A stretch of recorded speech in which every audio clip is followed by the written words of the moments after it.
Well, welcome back, everybody, to the Faith Together podcast, sponsored by the Center for Faith and Family at Olivet Nazarene University. I'm Lindsey, and I'm joined today with my co-host, Leon. Hi, Leon. Hi, Lindsey. It's great to be back together this week because we're in a great series that is giving us all sorts of hands-on practical tools for parenting at home, right, Yes, Leon? and we have called this series Page to Practice. Mm-hmm. And what we're doing is we're inviting guests to come on with us and share about books that they've written that would be really helpful to parents, kind of giving them, I don't know, if we have an older audience, they would understand the Reader's Digest reference, kind of a version of their book, kind of just to spark some interest in these books, maybe give them enough information that if they're not able to read the books, they can still profit from the information, but maybe an encouragement also to read it. And so we've had, the last couple of weeks, we had Rich Griffin, who talked about his new book, Voices. That's right. Which was really exciting. Mm-hmm. And he gave us some really great tips. And I think Arlene knows him.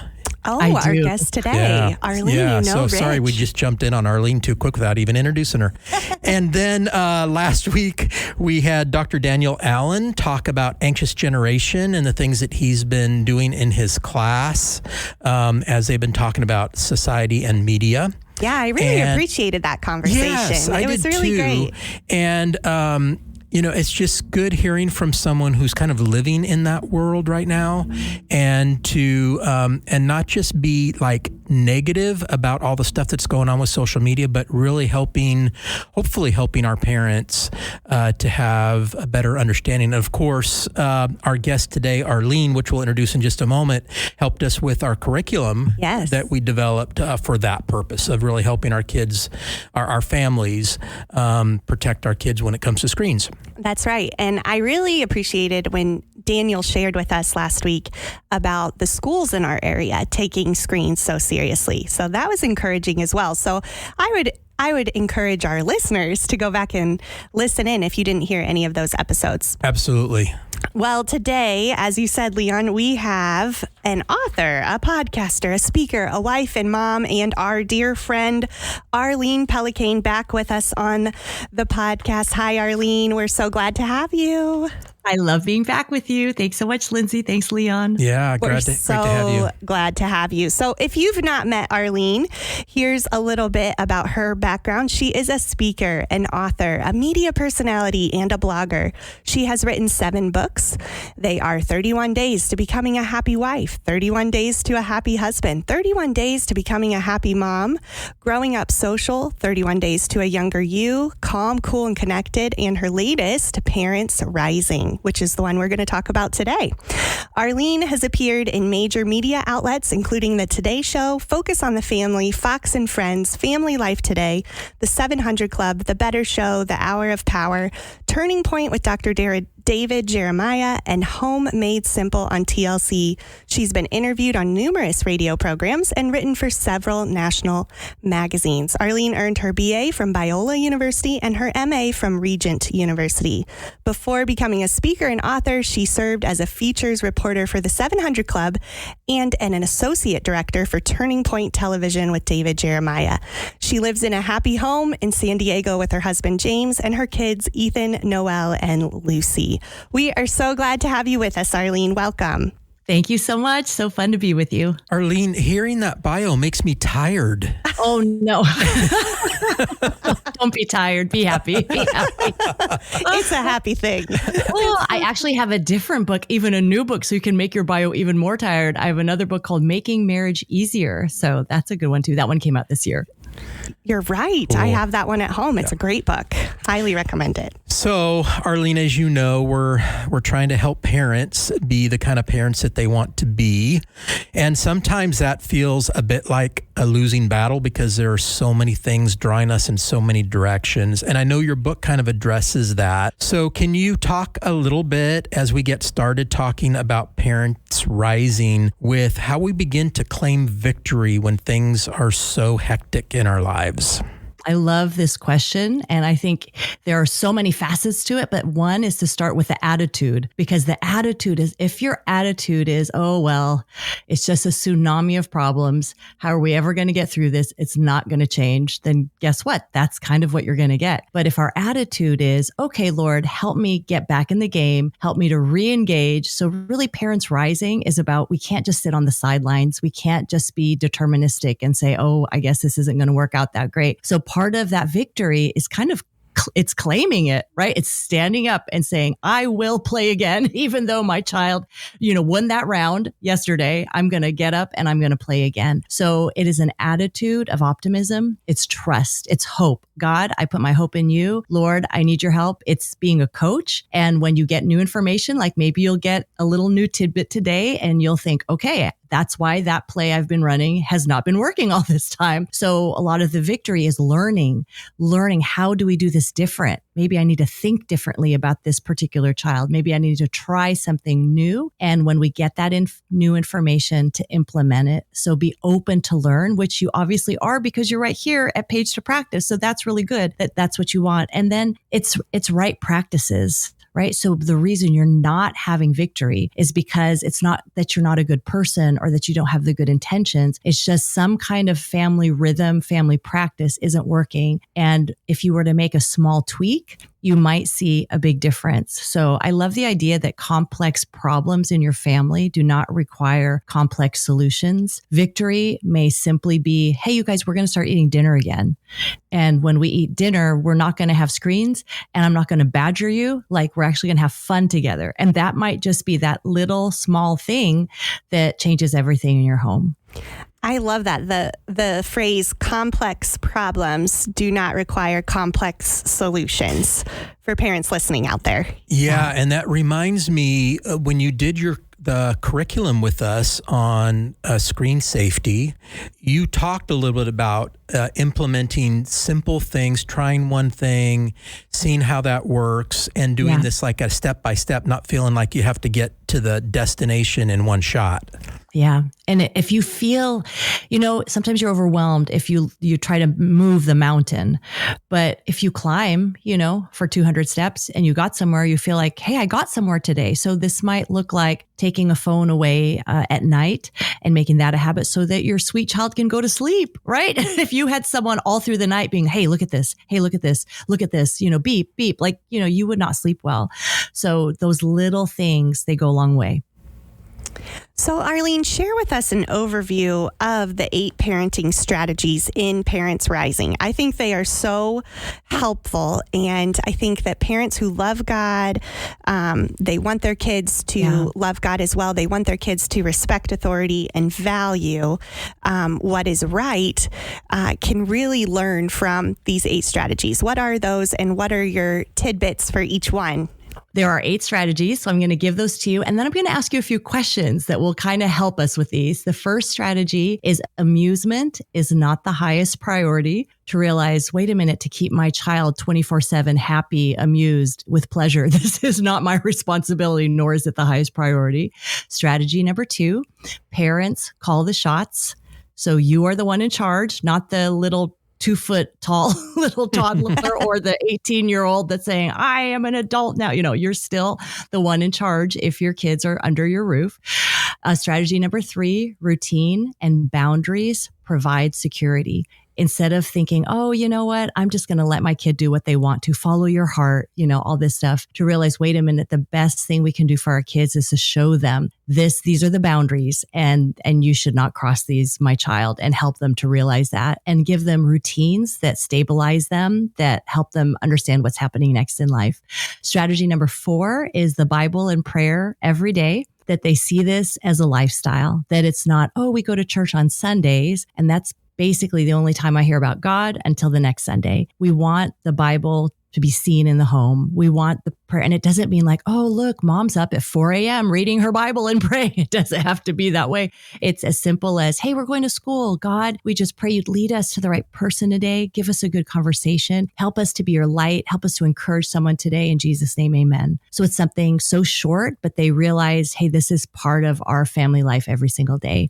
Strategy number 5 is marriage takes a front seat. That's how the whole thing started, was between mom and dad, the husband and wife. But once kids come into the picture, sometimes it's like, okay, let's just cater to the kids for 18 years. And then after that, we'll kind of figure out if we still even are friends. And that cannot be so. So the marriage has to take a front seat. Strategy number 6 is good food served on the table, that you literally are eating nutritious food from time to time, and that around the table you're having conversation.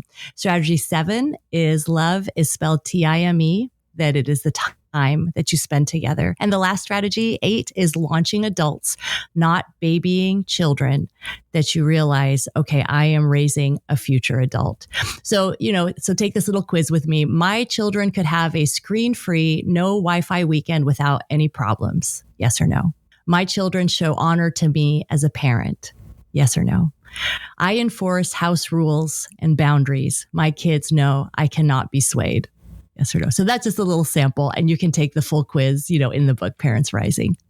That is wonderful. Thank you, Arlene. And I think there's so much there to all of those strategies that each one could be its own episode, right?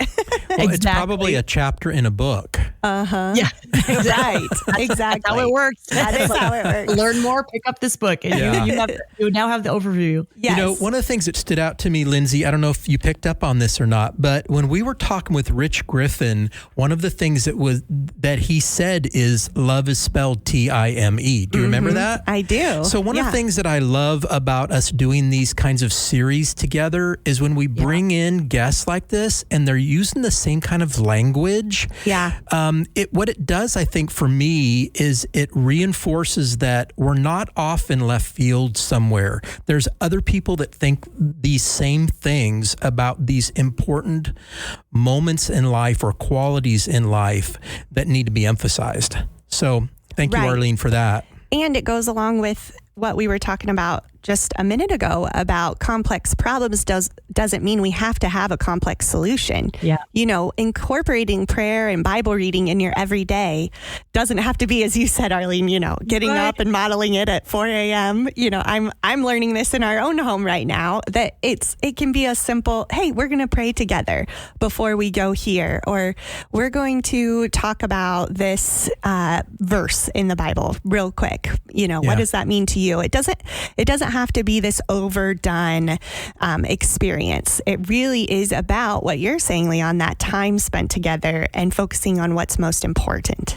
Yeah, I think the heart of this is really that we recognize the Holy Spirit's activity in our lives, and it's not just in certain moments, but we just live our lives with a recognition and an acknowledgement that the Holy Spirit is there. Yes. Yeah. It's a journey we're all walking on. And helping our kids experience that. Yeah.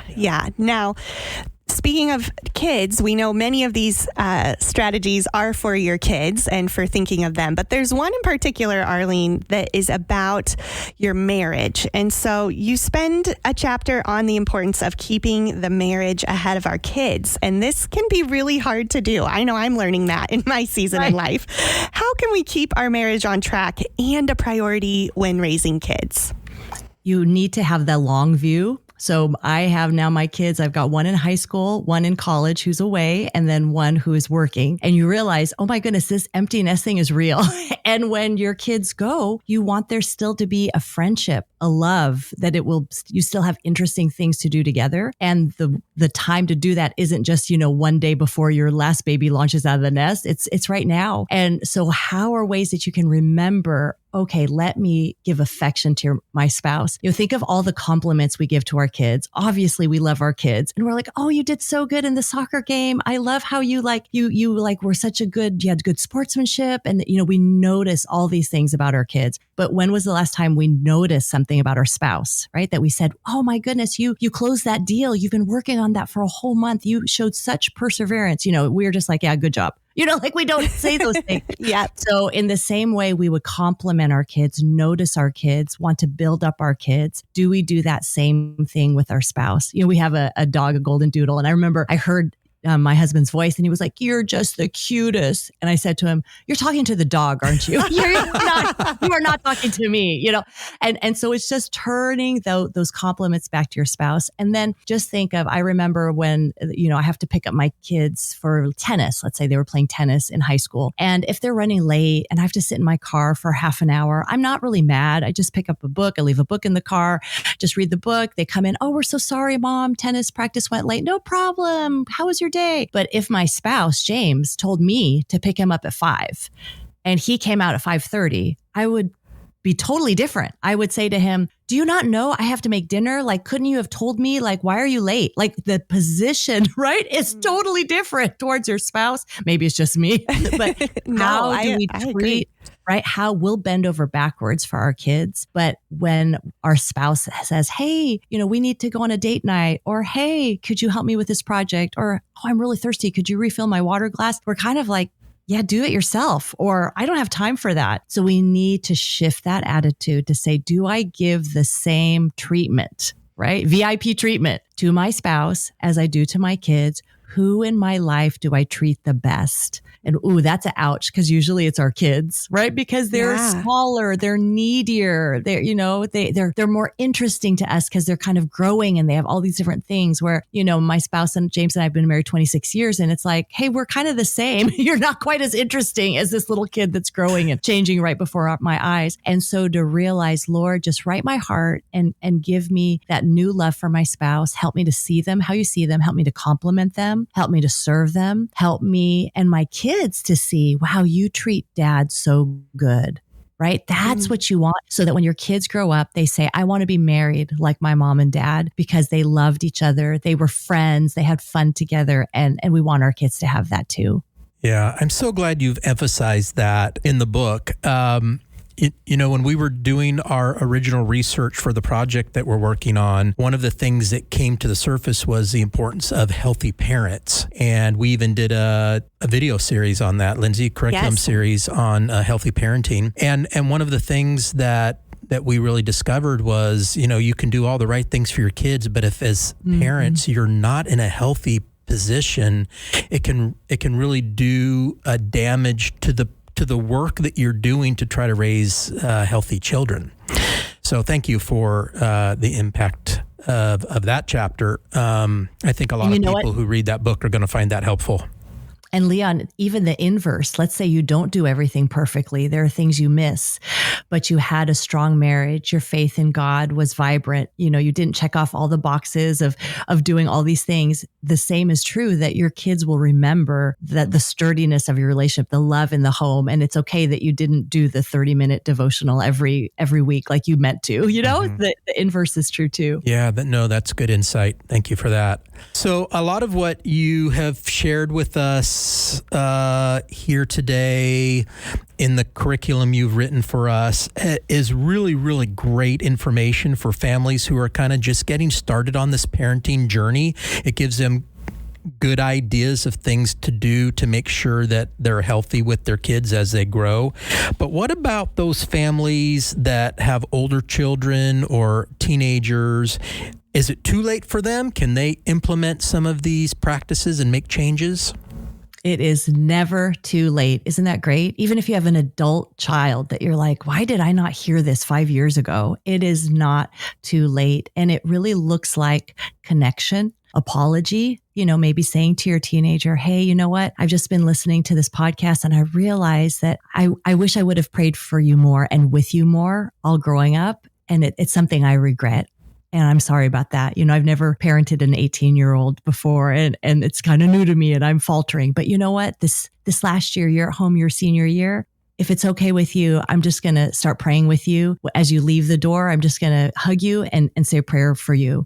And your child, this could be a boy, this could be a girl. Your child may not be like, "Wow, Mom, that's great. Wow, Dad, I really appreciate that." They might be like, "Whatever, that's fine." But believe me, you hug that child. And I'm not talking a long time. Don't make it awkward, but just a short hug, blessing, they're out the door. that's going to make a difference. So, it could be like, hey, buddy, I've been at work so much, and maybe it's been your whole childhood. And then you think like, wow, it's too late. It's not. You can say, hey, I've just realized that priority hasn't been there. And so once a month on Saturdays, we're going to go to Pancakes and you just order as much as you want. And let's just see if we can eat so much that we get sick. You can make a memory. It's not too late to do these things when they're teenagers. Yeah, I'm thinking, Lindsey and I, we both work with college students quite a bit, and I'm thinking of those care packages that they get. From home. They're always chomping at the bit for those, especially as it gets close to the holidays. And man, what that would mean to a student to receive a note, a text, a phone call from a parent and say, hey,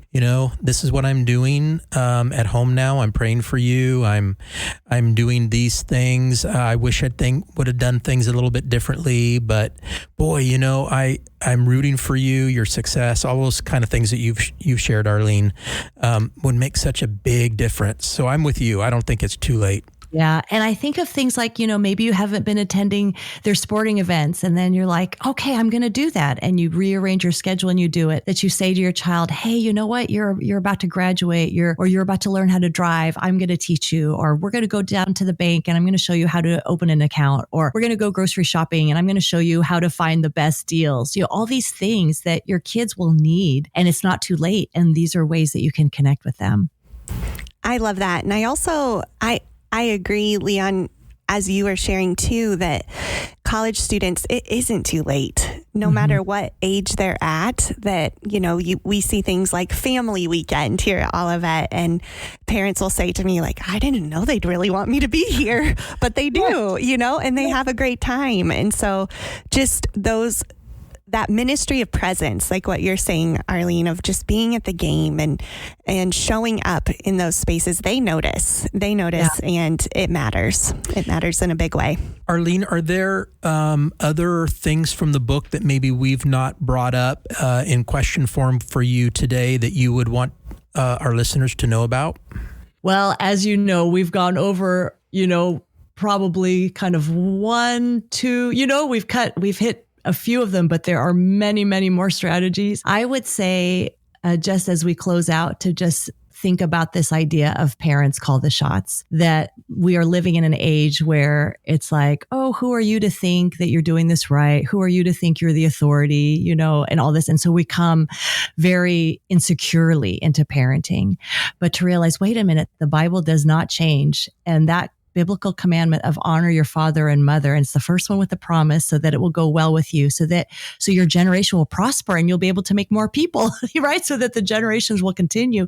And that all starts with honoring the father and the mother. And so if you have littles, if you have teenagers, this is really important to pray and then to teach your kids to honor you, because it is the gateway to, if they can honor you, then it helps them to honor God, because then they're used to that. But if they're like, who are my parents? Like, they don't know anything. Then this is the relationship they bring into with God. Like, does he really know? Like AI knows so much more than God. Like, do I really need him? So that honoring piece is really important, and it's not out of fashion or out of date.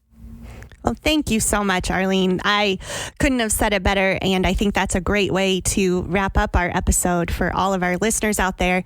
You, first, are not alone, and second, God is with you, and he has chosen you for your family, for this time, for this season, and step into that with confidence and faith, knowing that you can do this. And one small step, one small change might make all the difference for what you're facing in your family.